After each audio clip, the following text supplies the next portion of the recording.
স্বাগত জানাচ্ছি চ্যানেল 24 এর নিয়মিত আয়োজন বিভাগীয় খবরে। ভিন্ন রকম সংবাদ নিয়ে আমাদের এই আয়োজন। আজ জানাবো খুলনা বিভাগের জেলাগুলোর খবর, সাথে আছি আমি আব্দুল্লাহ ফারুক। ফুলের রাজধানী খ্যাত যশোরের ঝিগরগাছার গদখালিতে ফেলে দেওয়া ফুলের পাপড়ি থেকে তৈরি হচ্ছে সাবান, আগরবাতি, হাতের চুড়ি সহ নানা প্রসাধনী ও অন্যান্য পণ্য। এতে কর্মসংস্থান হয়েছে অনেক নারীর, যাতে গ্রামীণ অর্থনীতিতে সম্ভাবনার নতুন দ্বার উন্মোচিত হবে বলে মনে করছেন সংশ্লিষ্টরা। ফুলের সাম্রাজ্য যশোরের গদখালিতে প্রতিদিন হাত বদল হয় কোটি টাকার ফুল। এই হাত বদল হওয়া ফুলের প্রক্রিয়াজাত করতে যে নষ্ট হওয়া যে ফুলের পাপড়ি, পাতা, সেগুলো এতদিন ফেলে দেওয়া হতো। ফেলে দেওয়া সেই ফুল দিয়ে এখন তৈরি হচ্ছে নানা ধরনের প্রসাধনী, সুগন্ধি সাবান, সুগন্ধি নারিকেল তেল, ফেসব্যাক সহ 30 রকম পণ্য তৈরি করছেন এখানকার নারীরা। চলুন জেনে আসি তারা কি প্রক্রিয়ায় এই জাতীয় প্রসাধনী উৎপাদন করছেন। সেই উদ্যোক্তাদের একজনের কাছে শুনবো সেই গল্প। আমাদের বাজারটা হলো নভেম্বর থেকে এপ্রিল। এই এপ্রিলের পরে যেয়ে আমাদের বাজারটা থাকে নর্মাল, অর্থাৎ এই ফুলটা তখন বেচা কিনা হয় কম, উৎপাদন হয় বেশি, যার ফলে এই ফুলটা গোখাদ্য হিসাবেই আসলে বেশি হয়ে যেত। বিশ্বব্যাংক এটা বাংলাদেশ সরকারের সাথে কথা বলে এবং বাণিজ্য মন্ত্রণালয়কে একটা প্রজেক্ট দেন, যে প্রজেক্টের আঙ্গিকে আমি 2023 সালের 6 মার্চ ভারতের অন্ধ্রপ্রদেশের ডক্টর ওয়াইএসআর হর্টিকালচার ইউনিভার্সিটিতে আমরা 4জন কৃষক, 3 জনের বাড়ি পানিসারায় আর 1 জনের বাড়ি ঢাকা সাভারে, আর 2 জন যারা অনলাইনে এই পণ্য নিয়ে ব্যবসা করতো তারা 2 জন। এই সব মিলাইয়ে আমরা মোট 10 জনের একটা টিম 8 দিনের একটা প্রশিক্ষণে অন্ধ্রপ্রদেশ থেকে এই ট্রেনিংটা গ্রহণ করে আসি। এখান থেকে ট্রেনিংটা গ্রহণ করে আসার পরে আমি এই যে এনজিওটা SBSS, এই এনজিওর কিছু প্রশিক্ষণের ক্লাস আমি এই পণ্য তৈরির উপরে ক্লাস নিই, সেটা ঝিনাইদহ, কালীগঞ্জ, জীবননগর এবং আমাদের পানিসারাতে এই কাজগুলো আমি করি।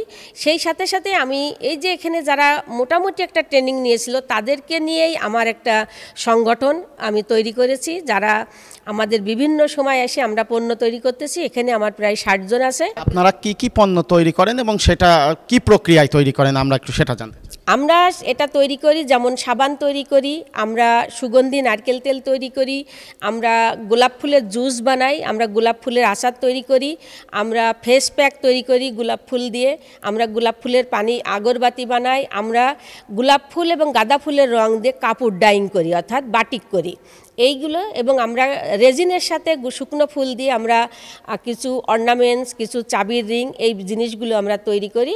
আর এইগুলো আমরা লোকালেই দেওয়ার চেষ্টা করি। এই প্রোডাক্টের অনেক বাজার আছে, যে বাজারটা প্রায় 1.5 থেকে 2 কোটি টাকার একটা বাজার আছে বাংলাদেশে, যা করতে পারলে আসলেই একটা অনেক বড় একটা বাজার পাওয়া যাবে বলে আমি মনে করি। আর আমরা কৃষকরা যে গোখাদ্য হিসাবে ফুলটা ফেলে দিতাম সেটা আর ফেলে দেব না, সেটা একটা পণ্য হিসাবে এটা অনেক সুন্দর একটা জিনিস তৈরি হবে। আমরা প্রথমত ফুল সংগ্রহ করে ফুলগুলো আমরা সুন্দর করে পানি দিয়ে ধুয়ে নেওয়ার পরে ওই ফুলগুলো আমরা আগুনে চুলায় সেদ্ধ করে রংটা বের করে নিয়ে ওই রং দিয়ে আমরা কাপড় বাটিক করি, 3 পিস করি, পাঞ্জাবি করি। এইটা তৈরি করে আপনারা কতটুকু স্বাবলম্বী হয়েছেন এবং আপনাদের আর চাওয়া কি? প্রথমত আমরা এগুলো তৈরি করছিলাম আমাদের বিশ্বাস থেকে যে আমরা আসলে এগুলো থেকে অনেক কিছু করতে পারবো, আবার পরে ভয় পাচ্ছিলাম যে পারবো কি না। তখন দেখলাম 1-2 করতে আমাদের ভালোই এগুলো সেল হচ্ছে। বাড়ি থেকে যখন লোকজনগুলো আসে, ওরা মূলত পানিসারাতে আসে ফুল চাষ দেখার জন্য, ফুল বাগান দেখার জন্য। ওনারা যখন জানতে পেরে গেছে যে আমরা এগুলো তৈরি করি, ওনারাও আমাদের কাছ থেকে প্রোডাক্টগুলো নিয়ে যায়। ফেলে দেওয়া ফুলের পাপড়ি দিয়ে বিকল্প পণ্য তৈরির এই উদ্যোগ যারা গ্রহণ করেছেন, তারা ভারত থেকে প্রশিক্ষণ নিয়ে আসার পরে তারা নিজেরাও এখানকার নারীদেরকে প্রশিক্ষণ দিয়েছেন এবং তাদেরকে টেনেছেন নিজেদের উদ্যোগের সাথে। এবং সেই উদ্যোগকে এগিয়ে নিতে কিন্তু এখানকার বিভিন্ন যারা ব্যক্তি এবং বিভিন্ন স্বেচ্ছাসেবী সংস্থাও কিন্তু এগিয়ে এসেছেন তাদেরকে সহযোগিতার হাত বাড়াতে। বেডসের পক্ষ থেকে আমরা এখানে গদখালির যারা কিছু নারী ছিল, তারা কাজকাম করতো না, বাসায় থাকতো, আমরা তাদের জীবনমান উন্নয়ন প্রকল্প হিসেবে যে ওয়েস্টেজ যে ফুল আছে এবং শুকনা ফুল, এইগুলো থেকে কিভাবে প্রোডাক্ট তৈরি করে বাজারে বিক্রি করা যায়, আমরা এখানে অনেক এদেরকে ট্রেনিং দিয়েছি। এই ট্রেনিং এবং তাদেরকে কিছু আর্থিক সহযোগিতা করেছি। এই ট্রেনিং এবং আর্থিক সহযোগিতা পেয়ে তারা যে প্রোডাক্ট তৈরি করেছে, এখন সেই প্রোডাক্ট বাজারে বিক্রি হচ্ছে। ফুল থেকে বিকল্প পণ্য তৈরি, এটা একটা ইনোভেটিভ কার্যক্রম আমাদের এই ফুলের রাজ্য থেকে শুরু হয়েছে। আমাদের চিন্তাটা এরকম যে ফুল অনেক সময় অবিকৃত থাকে, পরিকল্পিতভাবে চাষ না করার কারণে অতিরিক্ত কৃষকরা চাহিদা না থাকলেও সেই ফুলগুলো নষ্ট হয়ে যায়। তখন এই ফুলগুলো নিয়ে আমাদের বিকল্প পণ্য তৈরির উদ্যোগ গ্রহণ করা হয়েছে। ফুলের বিকল্প যে পণ্য তৈরি, এটা একটা সম্ভাবনাময় কার্যক্রম। আমাদের এই ফুল সেক্টরে নতুন সংযোজন হচ্ছে এবং আগামীতে এটা একটা ব্যাপকতা সৃষ্টি হয়ে আমাদের এই ফুল সেক্টরটা আরও উন্নয়নের দিকে ধাবিত হবে। ঝরে পড়া ফুলের পাপড়ি থেকে বিকল্প পণ্য তৈরির এই উদ্যোগকে এগিয়ে নিতে বিশেষ করে উৎপাদন এবং বিপণনের ক্ষেত্রে সরকারি পৃষ্ঠপোষকতা চান এখানকার নারী উদ্যোক্তারা। তৌহিদুর রহমান, চ্যানেল 24, যশোর। আন্তর্জাতিক বাজারে ডলারের দাম বাড়ায় দেশে কমেছে রিকন্ডিশন গাড়ি আমদানি। চলতি অর্থ বছরের প্রথম 6 মাসে আমদানি কমেছে প্রায় 24%। এই অবস্থায় আমদানি করা গাড়িতে এলসি মার্জিন ও শুল্ক কমানোর দাবি ব্যবসায়ীদের। বাংলাদেশের বাজারে রিকন্ডিশন গাড়ির চাহিদা ব্যাপক। এর মধ্যে মোংলা সমুদ্র বন্দরে রয়েছে 15 লাখ থেকে কোটি টাকার প্রাইভেট কার ও মাইক্রোবাস সহ বিভিন্ন ব্র্যান্ডের গাড়ি। বিভিন্ন দেশ থেকে গাড়ি আমদানিতে এগিয়ে আছে দেশের অন্যতম সমুদ্র বন্দর মোংলা। আমদানি হওয়া গাড়ির 57% খালাস হয় এ বন্দর দিয়ে। তবে রাজনৈতিক অস্থিরতা আর ডলারের মূল্য বৃদ্ধির কারণে কমছে গাড়ির আমদানি। 2022-23 অর্থ বছরে দেশে গাড়ি আমদানি হয় 12,120টি, কিন্তু চলতি অর্থ বছরের প্রথম 6 মাসে দেশে রিকন্ডিশন গাড়ি আমদানি হয়েছে 9,257টি, যা গত বছরের একই সময়ের তুলনায় প্রায় 24% কম। এ অবস্থায় এলসি মার্জিন ও শুল্ক কমানোর দাবি গাড়ি আমদানিকারকদের। ডলারের প্রায় 35 থেকে 40% কিন্তু মূল্য বৃদ্ধি হয়েছে, টাকার অবমূল্যায়ন হয়েছে। এতে করে আমরা যে গাড়ি কিনি কিংবা গাড়ির কস্ট হয় প্রায় 35 থেকে 40% দাম এভাবেই বেড়ে যায়। এখন যে প্রাইসটা আসছে এবং যদি ডিউটি একই থাকে, আস্তে আস্তে কিন্তু মানুষের ক্রয় ক্ষমতার বাইরে চলে যাবে। বেশি লোক কিনলেই কিন্তু আয় বাড়বে, বেশি ট্যাক্স পাবে, আমিও আমদানি করতে পারবো। ডলারের দাম বেড়ে যাওয়াতে যে ট্যাক্স বেড়ে গেল, তাতে কিন্তু সবার লস হবে। সরকার রেভিনিউ কম পাবে, আমার ব্যবসা হবে না, ক্রেতাও কিনতে পারবে না। অর্থাৎ এই পলিসিগুলো আমি মনে হয় যে সরকারকে বিবেচনা নিতে হবে না। আমার মনে হয় যে আমরা এই অবস্থা থেকে উত্তরণের পথ পাবো।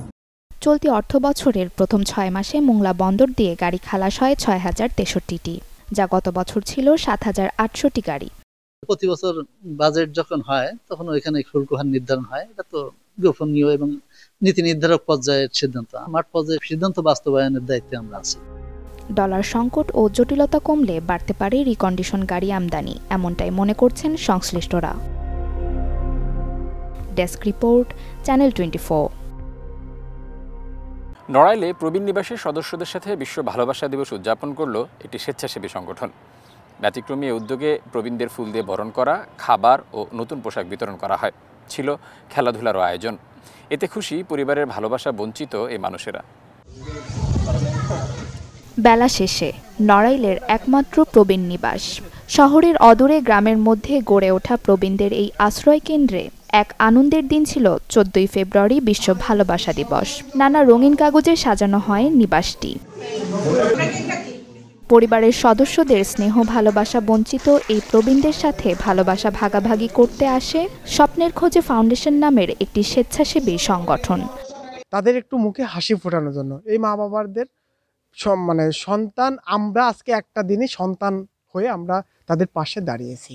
ব্যতিক্রমী এই উদ্যোগে প্রবীণদের ফুল দিয়ে বরণ করা হয়। সবাইকে উপহার হিসেবে দেয়া হয় নতুন পোশাক। ছিল খেলাধুলার আয়োজন, সবার জন্য ছিল খাবারের ব্যবস্থাও। এতে খুশি প্রবীণ নিবাসের বাসিন্দারা। আমার খুব ভালো লাগছে, আমার বয়স 100 হয়ে গেছে। তারা আমাদের জামা কাপড় উপহার দিয়েছে, শাড়ি দিয়েছে, মহিলাদের এভাবে কেক কেটেছে। নানা দিক দিয়ে আমরা এখানে উৎফুল্লিত। কেক কাটলাম, চান করলাম, তারপর আবার এখন বারস খেলা, বেলুন খেলা, খুব আনন্দ পাইছি। কেক কাটা হয়েছে, আনন্দ ভোগ করা হয়েছে, নতুন কাপড় চোপড় ভিন্দাইছে। এমন আয়োজনে সদর উপজেলা নির্বাহী কর্মকর্তা সহ স্থানীয় সুধীজনেরাও অংশ নেন। স্বেচ্ছাসেবীদের এমন আয়োজনে খুশি প্রবীণ নিবাসের কর্তৃপক্ষ। তাদের সাথে দিন কাটানো, তাদের নিয়ে খেলাধুলা করা, তাদেরকে উৎসাহিত করা, তাদের পোশাক পরিচ্ছদ দেওয়া, তাদের ভালো খাবার দেওয়া, এসবই একটা ইতিবাচক দিক হিসেবে আমি মনে করি। এটা আমার কাছে খুবই ভালো লাগছে, কারণ এই বৃদ্ধদের মন খারাপ থাকে এখানে থাকলে, তারা আজকে যে উৎফুল্লতা দেখলাম সেটা আমাকে অভিভূত করেছে। যারা তাদের মানে একদম শেষ সময়টা হয়তো এখানে কাটাচ্ছেন, তাদের সাথে এরকম একটা দিন পালন করতে পেরে আমার খুবই ভালো লাগছে, আমি অভিভূত। আয়োজকরা জানান, প্রবীণরা কারো দয়া কিংবা করুণার পাত্র নন। তাদের দক্ষতা, যোগ্যতা এবং অভিজ্ঞতা কাজে লাগিয়ে একটি প্রবীণ সমাজ গড়ে তোলার সংগ্রামে ঝাঁপিয়ে পড়ার এখনই সময়। Desk report, channel 24। অর্থের অভাবে উন্নত চিকিৎসা সেবা বঞ্চিত হচ্ছেন চুয়াডাঙ্গার মোহন আক্তার মায়া। মায়াবী কণ্ঠের অধিকারী হলেও নেই দুই পায়ে দাঁড়ানোর শক্তি। মায়ের চিকিৎসায় সবাইকে এগিয়ে আসার আহ্বান জানিয়েছেন স্বজনরা। যে মাটির বুকে ঘুমিয়ে আছে লক্ষ মুক্তি, মায়াবী কণ্ঠের ছোট্ট মায়া। না তোরা দে না। তবে কণ্ঠে জোর থাকলেও নেই দুটি পায়ে দাঁড়ানোর শক্তি। জন্মের পরপরই ধরা পড়ে মোহন আক্তার মায়ার এই অক্ষমতা। চুয়াডাঙ্গার আলমপুর উপজেলার এরশাদপুরে ছোট্ট এই টিনের চালায় বসবাস মায়াদের। দরিদ্র বাবা আলম হোসেনের নেই চিকিৎসা করানোর সামর্থ্য। তবে থেমে নেই মায়ার পড়াশোনা। হাঁটতে না পারলেও মেধা ও বুদ্ধিতে অনেকের থেকেই বেশ এগিয়ে এসে 2025 সালে এলাকায় শিশু জরিপে মায়ার খোঁজ পান শিক্ষক নাজমুর রহমান সৈকত। মায়ার প্রতিভা দেখে মুগ্ধ হয়ে ভর্তি করান স্কুলে। আমার নাম মায়া, আমি হাঁটতে চলতে পারি না। আমার সৈকত ছাড়া আমার স্কুলে ভর্তি নিয়েছে, এজন্য আমার মা প্রতিদিন আমার স্কুলে নিয়ে আসে, দিয়ে আসে। মায়ার মাঝে যে প্রতিভা আমি দেখেছি সেটা অন্যান্য স্বাভাবিক শিশুর তুলনায় কোনো অংশে কম নয়, বরং অন্যান্য শিশুর থেকে মায়ার প্রতিভা অনেক বেশি। এবং ওর যে অদম্য মেধা এবং সাহসিকতা, সেটা যদি আমরা ওর পাশে এসে দাঁড়াতে পারি এবং ওটা যদি নিয়মিতকরণ করতে পারি এবং পরিচর্যা করতে পারি, তাহলে মায়া দেশ ও জাতির জন্য অনেক কিছু করতে পারবে। শিক্ষক হিসেবে এটা আমি প্রত্যাশা করি। অন্যদের মতো হেঁটে স্কুলে যেতে পারে না মায়া, তাই তো মায়ের কোলই একমাত্র ভরসা তার। মায়ের চিকিৎসায় সবাইকে এগিয়ে আসার আহ্বান জানিয়েছেন তার স্বজনেরা। এখন বড় হয়ে গেছে, এখন ধরেন ও লেখাপড়া করতে চাই, কিন্তু আমি তো দিয়ে আসা, আমার একটা বাচ্চা আছে ছোট, আমি তো দিয়ে আসা নিয়ে আসা করতে পারবো না। এই কারণে ওকে আমি বলি যে থাক, তোমার আর লেখাপড়া করার দরকার নেই, তুমি তো হাঁটতে চলতেই পারো না। যে কোনো মানুষই আছে, ওকে যদি কোনো সহযোগিতা করতে চায় তা ওকে করুক, ও তাহলে মানুষের মতন মানুষ হতে পারবে। আমার ছেলে তো রাজমিস্ত্রির কাজ করে, খুব গরিব মানুষ। তো মায়া হইল অসুস্থ মানুষ, প্রতিবন্ধী। তো আপনারা যদি সকলে একটু সহযোগিতা করেন তাহলে আমরা একটু পাইরি দেব। প্রতিভাবান এই শিশুটিকে সব ধরনের সহযোগিতার আশ্বাস দিয়েছেন উপজেলা নির্বাহী কর্মকর্তা। এই মায়া যে মেয়েটি আমাদের নজরে এসেছে, আমরা তার পাশে আছি এবং এই ধরনের আরও অন্যান্য যারা শিশুরা যারা আছে, যারা স্কুলে যেতে পারছে না, হয়তো সামান্য একটু সাহায্য পেলেই যারা হয়তো বা সঠিক শিক্ষা বা স্বাস্থ্যগত সুযোগ সুবিধাগুলো পেতে পারে, তাদের সাথে আলমডাঙ্গা উপজেলা প্রশাসন সবসময়ই আছে। মায়ার পাশে দাঁড়াবেন বিত্তবানেরা, এই আশা সবার। Desk report, channel 24। পরিশ্রম আর একাগ্রতা থাকলে যে সফলতা অর্জন সম্ভব তার এক উজ্জ্বল দৃষ্টান্ত ঝিনাইদহের রেবেকা খাতুন। কেঁচো সার তৈরি করে হয়েছেন স্বাবলম্বী, বিক্রি করছেন দেশের বিভিন্ন স্থানে। বাড়ির সামনে দুটি টিনের শেড, সেখানে 12টি বেডে কেঁচোর সাথে মিশ্রণ করা হচ্ছে মাটি ও গোবর। ঝিনাইদহের কালীগঞ্জ উপজেলার দাবনা গ্রামের রেবেকা খাতুনের এমন কর্মযোগ্য নিত্যদিনের। শুরুতে কুড়ে ঘরের বারান্দায় ছোট পরিসরে শুরু করলেও বর্তমানে বড় পরিসরে কেঁচো সার উৎপাদন করছেন এবং স্থানীয় কৃষকদের কাছেও এটি সরবরাহ করছেন। আমি ঘর বাড়ি করেছি, মাঠে জায়গা জমি কিনেছি বিঘে খানিক, আর আমি ছেলেপিলে মানুষ করেছি, তাকে বিয়ে শাদী দিয়েছি।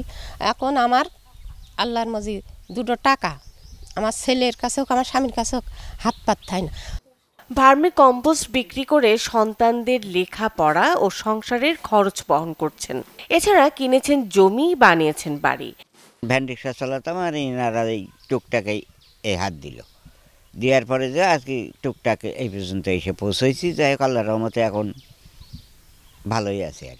কেঁচো সার তৈরিতে সব ধরনের সহযোগিতার পাশাপাশি কারিগরি প্রশিক্ষণ দেওয়া হচ্ছে বলে জানায় কৃষি সম্প্রসারণ অধিদপ্তর। ঝিনাইদহ জেলায় প্রায় 2400 জন উদ্যোক্তা ভার্মি কম্পোস্ট উৎপাদনের সাথে জড়িত। এই ভার্মি কম্পোস্ট বিভিন্ন ফসলের প্রয়োগ হয়েছে এবং বর্তমানে প্রক্রিয়াধীন।